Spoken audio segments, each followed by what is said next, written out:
Tell me, what do you create? I just created a webcomic called After the Fall. Hmm. That's the main thing I create at the moment. Can you explain After the Fall in 7 words? So I've been trying to prepare for this and do it in 7 words. So I've got it in 4 words, which Okay. is post-apocalyptic adventure comedy. The extra 3 words I'd choose to preface that in brackets would be work in progress. Okay. Yeah. Why did you decide to create your post-apocalyptic adventure comedy? I think it's a story that I've been working on for, I'd say, a good while.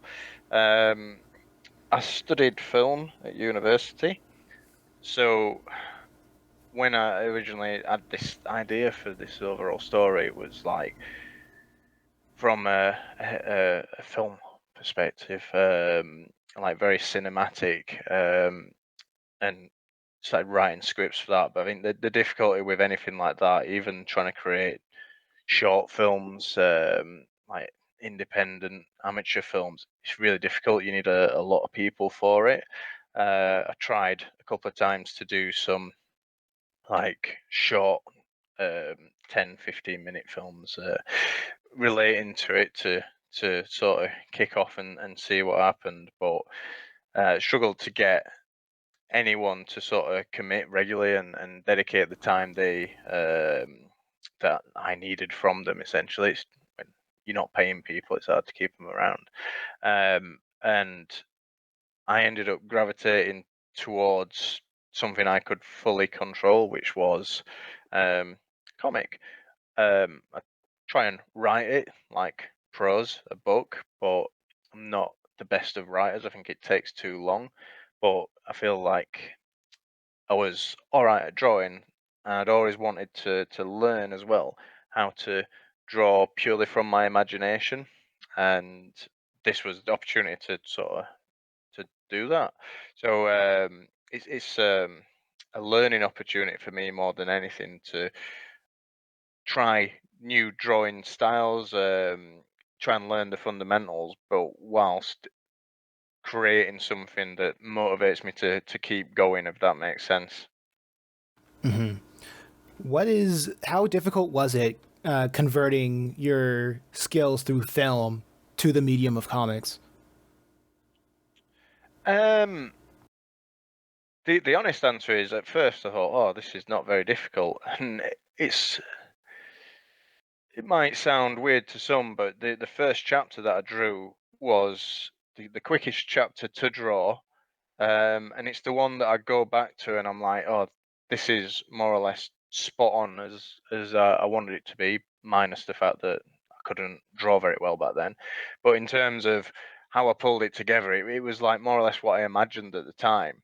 But then, as I've continued to draw further chapters and try and bring more of it to life, uh, you sort of, the more you learn, the more you know that, or the more you learn that you don't actually know, the more that there is out there to get your head around. And I think that's what I mean by it's a work in progress, and I'm learning through doing it. When I get my head around how to do one thing, the very next page I'm trying to do something else. So it's always sort of taking me a little while, but it keeps me engaged. It's really interesting. Are you more into the visual aspect of the comic book medium or the writing aspect? Because I know it's like a delicate balance between the two, but which one are you more inclined to? The writing, definitely. Absolutely. Yeah, I was trying. I've changed my position on this significantly, but I mean, when I first started, I was very much like, if I can just tell this story, doesn't matter how well I draw it. If the story's engaging, people will um, uh, engage with it. They'll enjoy it, and I can get this story out of my head, because I think that's quite cathartic, having a story in your head and then being able to just transpose that into a comic. I've always found that rewarding.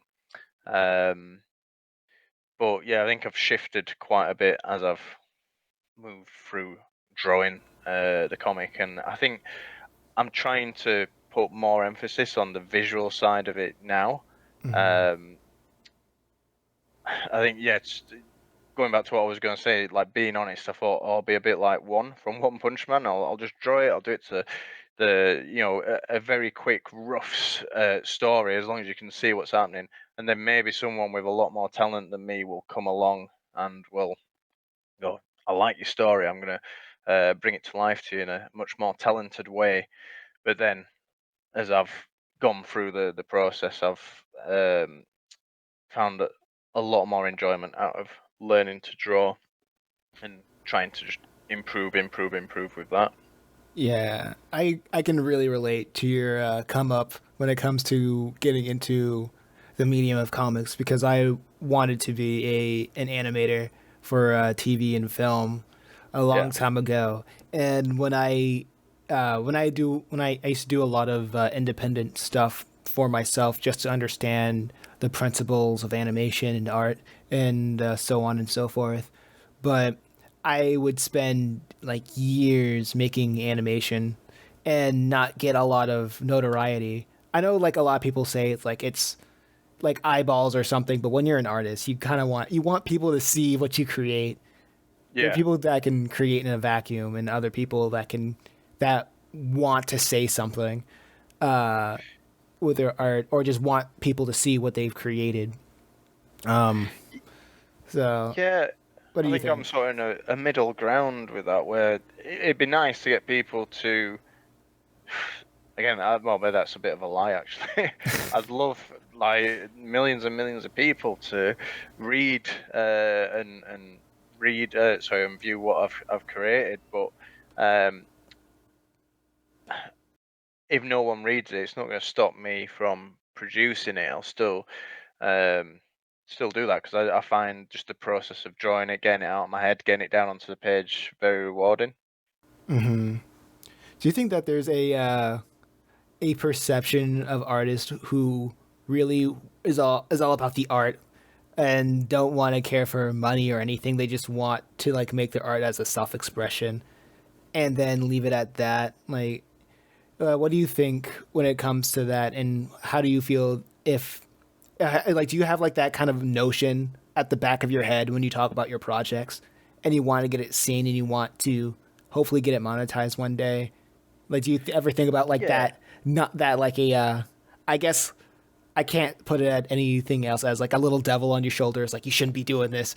Like you should do it for the art. Art is the end all be all, and it should be Um, free.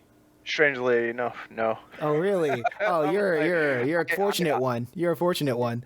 yeah, no, I've never even thought of it that way. I'm like, the devil on my shoulder is, I want to be productive and I want to try and draw every day as much as I can every day. And I think I feel guilty if I'm not drawing, um, or if I'm not drawing enough. Where do you think that guilt comes from?